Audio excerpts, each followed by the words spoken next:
वज्रकर्ण सुनकर के वापस लौट जाता है। सिंहोदर उसके आसपास के देश को उजाड़ देता है, परंतु वज्रकर्ण को नहीं जीत पाता है। राजा सिंहोदर को नींद नहीं आती है, तो उसकी पत्नी पूछती है, तुम्हें नींद क्यों नहीं आ रही है, तुम सोते क्यों नहीं हो?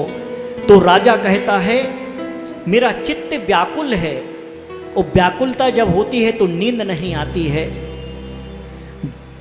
नींद क्यों नहीं आती है? सुनो रानी, नींद क्यों नहीं आती है? जो अपमान से जल रहा हो, जिसे ऋण की चिंता हो, जिसकी स्त्री बिट पुरुष के चक्र में फंस गई हो, जो शल्य सहित दरिद्र हो, जो संसार के दुख से भयभीत हो, ऐसे मनुष्य से निद्रा दूर भाग जाती है। उसे निद्रा नहीं आती, उसे नींद नहीं आती है। अब राजन, वह व्यक्ति जो आया था राम के पास, वो कहता है, अब मुझे जाने दो, अब मैं यहां से जाऊं क्या? राम कहते, जाओ, कोई बात नहीं, जाओ, जहां जा रहे थे जाओ। अब वो तीनों, राम, लक्ष्मण और सीता, वहां से उठ करके वो दशांगपुर के चंद प्रभु भगवान के चित्तालय में जाते हैं, जहां चंदा प्रभु भगवान की अत्यंत मनोहर मूर्ति जिनबिंब विराजमान था। वहां जाकर के वे दर्शन करते हैं और राम कहते हैं, हे लक्ष्मण, जानकी को प्यास लगी है, भूख लगी है, जाओ कहीं से आहार पानी लेकर के आओ लक्ष्मण। लक्ष्मण कहते हैं, हाँ मैं जाता हूं। तो लक्ष्मण वहां पहुंचते हैं तो बाहर का जो गोपुर द्वार था, वहां वज्रकर्ण बैठा था राजा।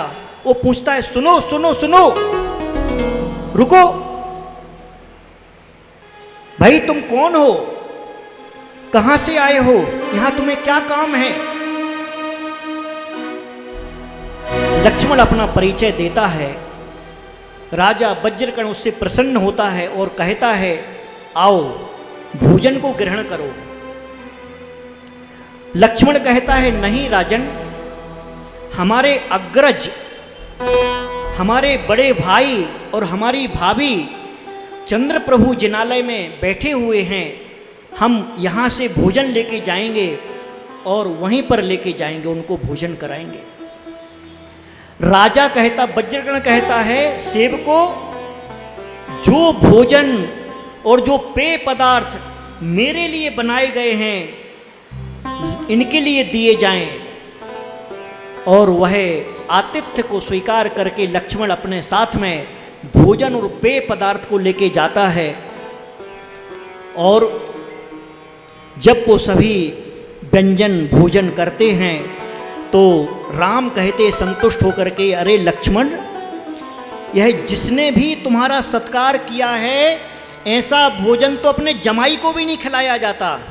जितना अच्छा भोजन एक परदेशी के लिए दिया है, निश्चित रूप से वह राजा किसी संकट में है, जिन भक्त है और वह भद्र परिणामी है।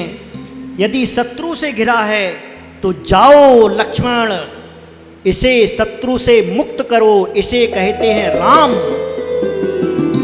राम छवि अमिट बनी मन में चिरकाल से, दिल में तुम ढूंढो उन्हें मिल जाए नाल से। बोलो राम, बोलो राम, बोलो राम, बोलो राम, बोलो राम, बोलो राम, बोलो राम।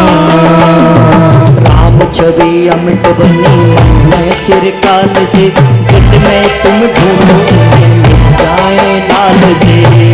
बोलो राम, बोलो राम, बोलो राम, बोलो राम, बोलो राम, बोलो राम, बोलो राम, बोलो राम।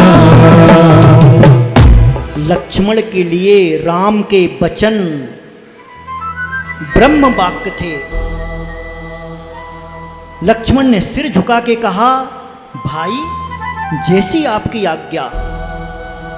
लक्ष्मण तुरंत वहां से जाते हैं और राजा सिहोदर के दरबार में सामान्य भेष में पहुंचते हैं और सिहोदर को कहते हैं, हे राजन, उस निष्कारण बैरी को छोड़ दो जिसने तुम्हारा कुछ नहीं किया है, ऐसे उस राजा वज्रकर्ण को छोड़ दो।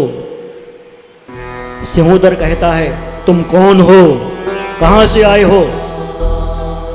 लक्ष्मण कहता है, देखो मैं तुम्हें यह कहने के लिए आया हूं कि या तो मुझसे संधि करो या मरण को प्राप्त करो। सिहोदर एकदम भड़क जाता है, सामंतों को और उसके सिपाहियों को आदेश देता है कि इसको पकड़ो। सिपाही सामंत आते लक्ष्मण के पास उसे पकड़ने के लिए, और लक्ष्मण अपनी शक्ति से, अपनी भुजाओं से, अपने पैरों की चपेट से लपेट करके एक एक को परास्त कर देता है और उस सभा को विध्वस्त कर देता है। इसके पश्चात हाथी पर चढ़ करके वहां पर राजा सिहोदर आता है और लक्ष्मण अपनी चपलता से कुलाटे भरते हुए हाथी की सूंड पर चढ़ करके राजा सिहोदर का गला पकड़ के नीचे उतर जाता है और उसके ही वस्त्र से उसके गले में बांध देता है। और जब सिहोदर पकड़ा जाता है, उसकी पत्नियां उसे आती हैं और कहती हैं, अरे मेरे मेरे मेरे पति को छोड़ दो, ये तुमने क्या किया, ये मेरे पति का गले दब जाएगा, उन्हें छोड़ दो, छोड़ दो। लक्ष्मण कहता है, रुको रुको रुको, अभी तो ये सिर्फ गला बांधा है, ये जो सामने पेड़ है ना बड़ा वाला, उस पेड़ पे लटकाऊंगा, आओ तुम भी आओ, तुम भी देखो मैं तुम्हारे पति को कैसे पेड़ पे लटकाता हूं, कितना अच्छा लगेगा, देखो आओ तुम भी आओ साथ में। और सबको लेकर के, सिहोदर को लेकर के राम के पास पहुंचते हैं लक्ष्मण और कहते हैं कि देखो अब मैं इसको लेके आया हूं, आप बताइए क्या करना है। राम कहते हैं वज्रकर्ण को बुलाया जाए। वज्रकर्ण को बुलाया जाता है। वज्रकर्ण आता है, सर्वप्रथम वह चंद्र प्रभु भगवान के दर्शन करता है। दर्शन करने के पश्चात वह राम लक्ष्मण सीता को नमस्कार करता है, आरोग्य और क्षेम कुशलता पूछता है।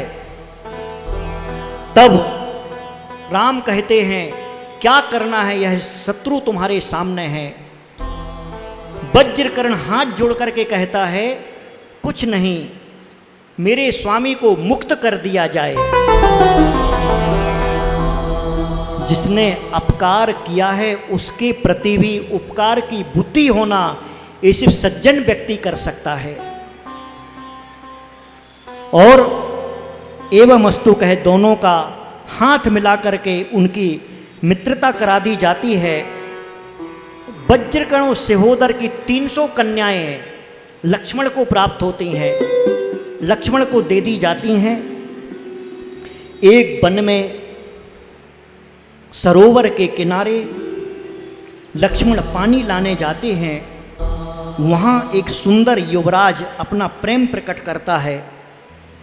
लक्ष्मण राम सीता को वहाँ बुलवाते हैं। लक्ष्मण घबरा जाते हैं कि मैं यहाँ पानी लेने आया था और ये अकेले में कन्या कैसे मिल गई मेरे लिए। तो वो कहते हैं रुको, आपके प्रेम को मैं बाद में स्वीकार करूंगा, पहले मेरे भाई को बुला लो। तो वहां पर लक्ष्मण रह जाते हैं, अपने भाई और भाभी को बुलाते हैं। जब वह तंबू के अंदर वह चारों जन घुसते हैं तो वह कन्या जो होती है वह अपना असली रूप प्रकट करती है। वह कन्या नहीं थी, वह कल्याणमाला नाम था उसका। सिर्फ अपने अपना रूप बदला था। तो उससे पूछते हैं राम कि आखिर तुमने रूप बदल करके ये यहाँ पर क्या कर रहे हो। वह कहती है, मेरे पिता बाल्यखिल्य को म्लेच्छ राजाओं ने पकड़ लिया है, उनकी कैद में हैं। राज्य के संचालन के लिए मैंने यह रूप बदला है। राम लक्ष्मण उसकी बात को स्वीकार करते हैं और लक्ष्मण जाकर के फिर से आज्ञा का पालन करके उस बाल्यखिल्य राजा को बुला के लाते हैं और निर्जन वन में प्यासी सीता राम से कहती है, निर्जन वन में प्यासी सीता राम से कहती है, हे राम, मुझे बहुत प्यास लगी है। जिस प्रकार से सैकड़ों जन्मों के संताप को सहन करने के बाद में भव्य जीव अरहंत भगवान के धर्म को चाहता है, उसी प्रकार मैं प्यास से पीड़ित होकर के पानी को चाहती हूँ। राम कहते हैं, चलो थोड़ा सा आगे चलते हैं। सामने ग्राम दिखाई दे रहा है। एक घर के बाहर जाते हैं और जाकर के वहाँ पर वह कपिल ब्राह्मण की यज्ञशाला में ठहर जाते हैं। उन्हें कपिल ब्राह्मण की पत्नी पानी ला करके देती है। वे तीनों पानी पी के संतुष्ट होते हैं, बैठे रहते हैं। तभी वहाँ पर अचानक वो कपिल ब्राह्मण लकड़ियों का गट्ठा लेकर के जंगल से आता है।